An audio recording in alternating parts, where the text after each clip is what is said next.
Well, first of all, Tim, thank you so much for being here with us. I would like to start this interview talking about Latin America. You have expressed a lot of interest in Latin America as an emerging market, and I would like to ask you what opportunities and challenges do you see in the region?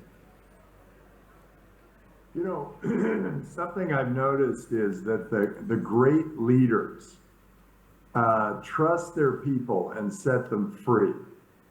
People live up to that trust that the leaders provide. And the weak leaders are the ones who regulate everything and tell everybody what to do and put limitations on people and their businesses.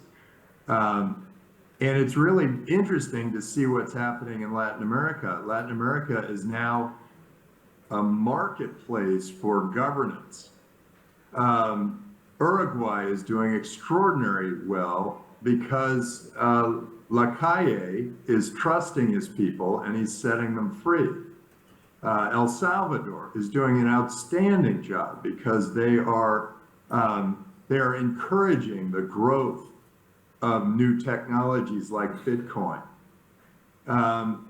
Argentina has suffered because they have a control government, people who want to tell everybody what to do and force them to be highly regulated and have everything go through the government.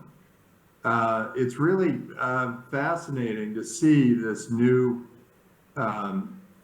competition or accountability of governance in Latin America. It's kind of a beautiful thing. It's what the United States has amongst the states. The states compete, where Texas and Florida are trusting people and setting them free. California and New York are losing all of their businesses because they're trying very much a top-down approach, trying to control everybody and tell them all what to do. So my fascination with Latin America is that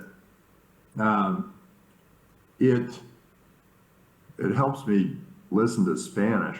It helps me with my language, but it's also a really interesting market for governance, and since many of the countries are fair or relatively fair democracies, that competition moves around, and if you got a freedom-loving leader in Argentina, people would flock back to Argentina. But you have a leader who's trying to control everybody and set them free. And I guess sometimes people label those people as either capitalist or socialist. I think it's either they're freedom-oriented or they're trying to regulate everybody. This is it's exciting in Latin America. And also, we're going in Latin America, we're getting to, when people are set free, they, when they're controlled, they sort of give up. They aren't thinking about the future. They're saying, I'll just live for today because the government's just going to tell me that I can't do what I'm doing, or it's going to take away something of value, as they do in Venezuela. But if a government trusts its people and sets them free, those people will start thinking longer term, and they'll innovate more. They'll try new things. And I'm seeing more and more of that happen in Latin America as governance is starting to be freer and more open and transparent. You know, I think that my love for Bitcoin and my fascination for Bitcoin really requires governments to do what El Salvador did, which is being able to tax in Bitcoin and have that transparent perfect system on the blockchain, allow smart contracts, allow people to operate freely, cross-border, wherever they need to, and build their businesses as big and wonderful as they can. And so I think that it's interesting because Bitcoin is encouraging governments to be freer and to be more trusting. And they won't require audits and accountants and bookkeepers and transfer agents and all those people because they are, we're going to have perfect trust on the blockchain with Bitcoin. So this is we're about to go through a major anthropological leap, and Latin America is going to leap even further forward. Perfect. And you have supported a lot of startups, a lot of successful startups. And we would like to ask you and to know, how do you identify value in the startups you invest? So in general, I want my startups to have global appeal. And so in Latin America, sure, sometimes a company can be a me too, but they can grab the Latin American market, but then they've got to be willing and able to compete globally on the global scale. That's one of the things I'm looking for. I also look for innovative entrepreneurs that are going after industries that have gotten lazy, bureaucratic. Where the customer is getting bad service at a high cost. Here in the United States, that would be big pharma. Big pharma is providing bad service at a high cost.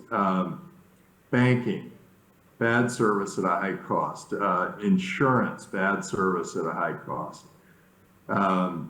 Government itself, bad service at a high cost. And so I think the consumer eventually will win out in those battles. And I look for entrepreneurs who take new technologies and go into those industries that are providing bad service at a high cost. Now, I also look for entrepreneurs that are doing really unusual and breakthrough things. Maybe they've got some unique solution to global warming, or maybe they can get us off the planet, or maybe they can mine asteroids, or maybe they can cure diseases rather than treat diseases. Yeah, I'm looking for those too. And again, my excitement with Bitcoin is that it's transforming the way we have a trusted third party. We won't need that sort of central bank government regulation altogether. Perfect. And you mentioned Bitcoin and blockchain. Is there any other technology that you are investing, for example, EA or artificial intelligence, or other technologies you are looking forward in the next few years? Yeah. So, I look for these major technological shifts. The internet was one of those. It changed communications, information, gaming, entertainment, media. Bitcoin was one of those. It changed banking, commerce, real estate, insurance.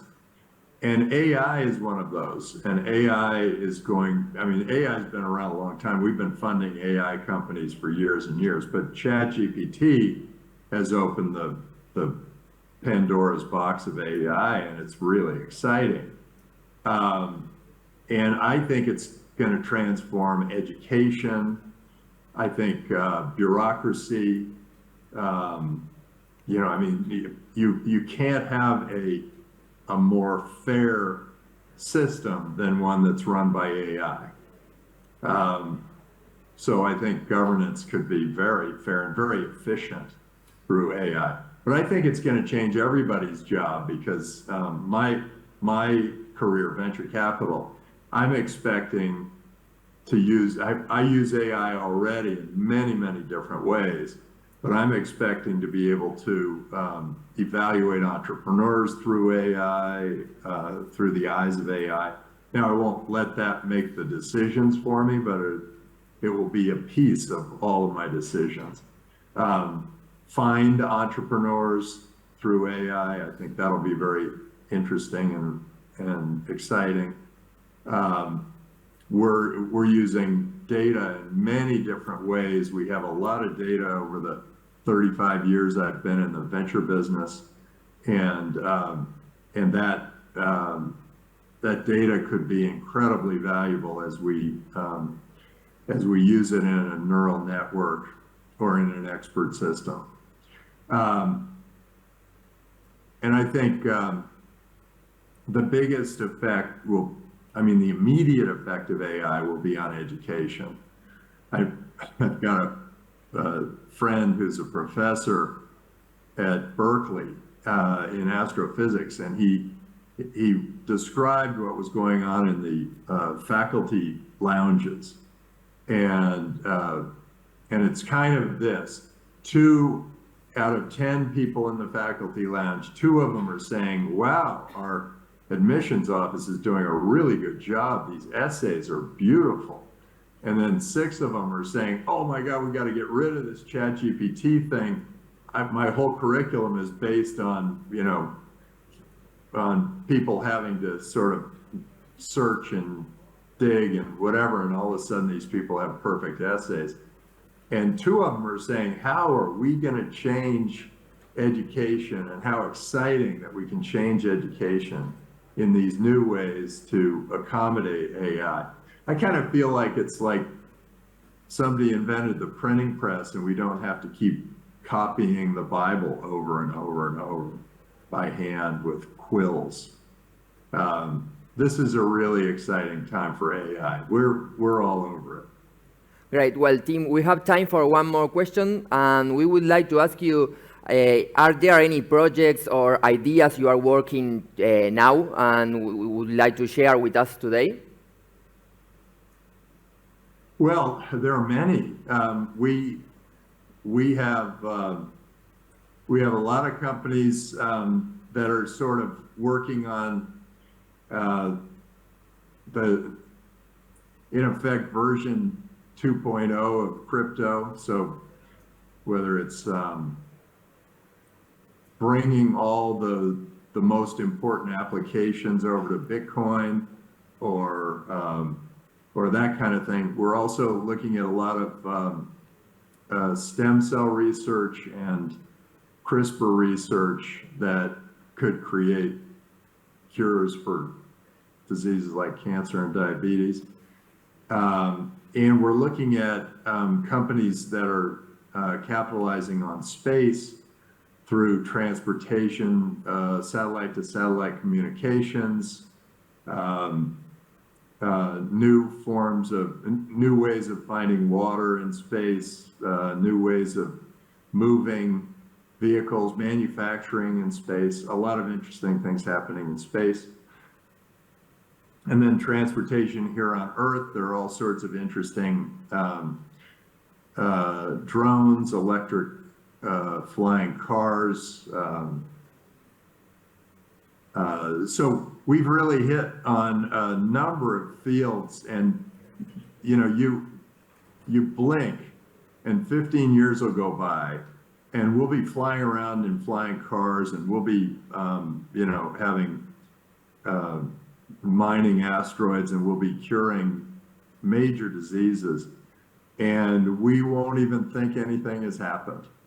It's a little like, you go back 15 years, most of us didn't have cell phones. Can you imagine right now going around without a cell phone? Not having access to a ride share, food delivery, Amazon, all of the things that you get on your phone now, payments, paying in crypto, you can invest through your phone. You can do so many things through your phone now.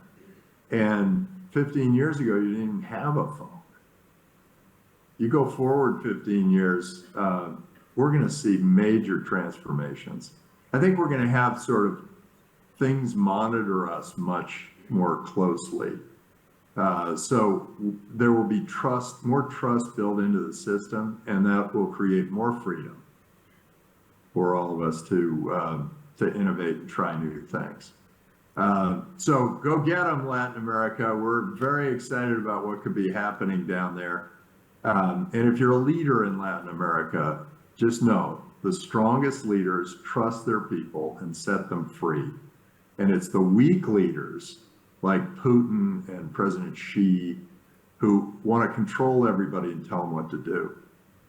Perfect, Tim. Well, again, thank you so much for your time. It was very interesting, and thanks a lot for being here with us today. Terrific. Thanks for having me. I hope you can translate all that easily.